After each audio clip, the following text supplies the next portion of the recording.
Doctor Sangeeta Khanna. क्या कहेंगे, आज आप प्रोटेस्ट पे बैठे हैं, सुबह से प्रोटेस्ट हो रहा है, सभी डॉक्टर्स आज देश में हाँ हाँ, तो ये बेसिकली पूरी इंडिया में ये कॉल किया गया है और एक डॉक्टर्स के साथ सॉलिडारिटी के साथ में बैठ के एक जो यंग युवा डॉक्टर जो थी, जो ड्यूटी पे थी और वहाँ पर अगर वो सेफ़ नहीं है, अपना काम करते हुए अगर वो सेफ़ नहीं है तो फिर वो कहाँ सेफ़ हो सकती है। तो उसी के लिए हमें जस्टिस चाहिए और इसीलिए पूरे भारत में सारे डॉक्टर्स ने मिलके ये करा है कि आज हम उसके लिए, उस लड़की के लिए जो एक किसी की बेटी थी और जो अपनी ड्यूटी पे जिसने जान दी है, उसके लिए हम कुछ तो कर सकें और उसके लिए कुछ न्याय हम दिला सकें। किस तरह की मांग करते हैं सरकार से? सरकार से कोई मांग नहीं है, बस जो दोषी है उसको पकड़ा जाए और उसको सज़ा मिले। कितने लोग प्रोटेस्ट पे आपके साथ, कितने डॉक्टर्स बैठे हैं गुरुग्राम में मेदांता अस्पताल में? सारे डॉक्टर्स हमारे साथ हैं, बारी बारी से सारे अपना ड्यूटी भी कर रहे हैं और जो फ्री है वो आके बैठ भी रहे हैं, तो बारी बारी से सारे जुड़े हुए हैं।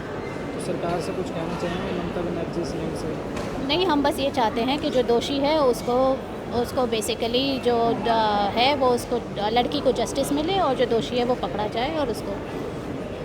पर अपना नाम बताइए। मेरा नाम डॉक्टर यशिका है।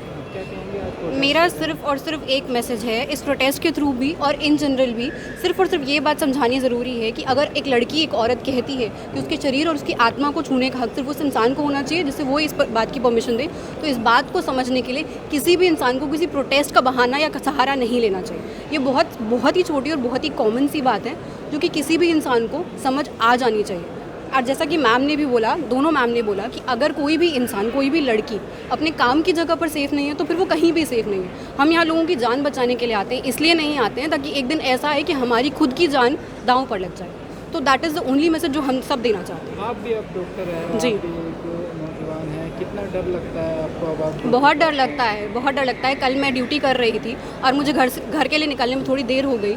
मेरे पापा का तुरंत मैसेज आ गया था कि तुम्हें पता है कि बाहर का माहौल सेफ़ नहीं है, तो you should be aware that you should not stay late. मतलब तुम्हें बाहर देर तक नहीं रुकना चाहिए, तो प्लीज़ कोशिश करो कि टाइम से घर आ सको। मगर उन्हें भी पता है कि मैं अपना काम कर रही थी और मुझे भी पता है कि मैं अपना काम करने ही आई थी। ऐसा नहीं लगता इस हादसे से आपके प्रोफेशन में भी कोई असर पड़ा है? प्रोफेशन में असर तब पड़ता जब हमें पता होता कि हमारी जिम्मेदारी क्या है, हमें पता है कि हमारी जिम्मेदारी लोगों की जान बचाना है। प्रोफेशन में असर तब पड़ता जब हम इस जिम्मेदारी को भूल चुके होते हैं। एंड जैसा कि मैम ने अभी बोला कि हम लोग यहाँ प्रोटेस्ट भी कर रहे हैं और बीच बीच में जाके अपनी ड्यूटी भी कर रहे हैं, तो जाहिर सी बात है हम अपनी हिपोक्रेटिक ओथ को नहीं भूले हैं। हमें अभी भी पता है कि हमारा प्रोफेशन, हमारी ओथ हमें लोगों की जान बचाने के लिए ही समझाती है और हम वही कर रहे हैं। मगर उसका मतलब ये नहीं है कि उसके बदले हम अपनी जान दें। ये बात लोगों को समझ आनी चाहिए। डॉक्टर श्रद्धा चौधरी। क्या कहेंगे, आज आप प्रोटेस्ट कर रहे हैं, किस चीज़ को लेकर प्रोटेस्ट कर रहे हैं आप लोग? एक जान गई है, एक युवा डॉक्टर जो एक स्त्री थी, एक जान गई है। इसको हमें बचाना है, इसको हमें आज हम चाहते हैं कि इसको इंसाफ मिले। She needs justice. इसकी आवाज़ सुनो और इसको जस्टिस दो। आगे किसी के साथ ये ना हो, ये हम चाहते हैं।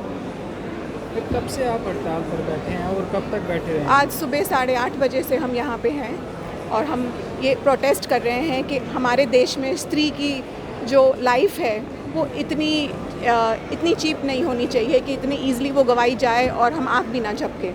लेकिन मैम, गिरफ्तारी तो कर ली गई है, पुलिस अपना काम कर रही है, सब कुछ हो रहा है, तो आप लोग क्यों बैठे हैं? अभी कहानी बहुत शायद बाकी है जो हम नहीं समझ सकते हैं।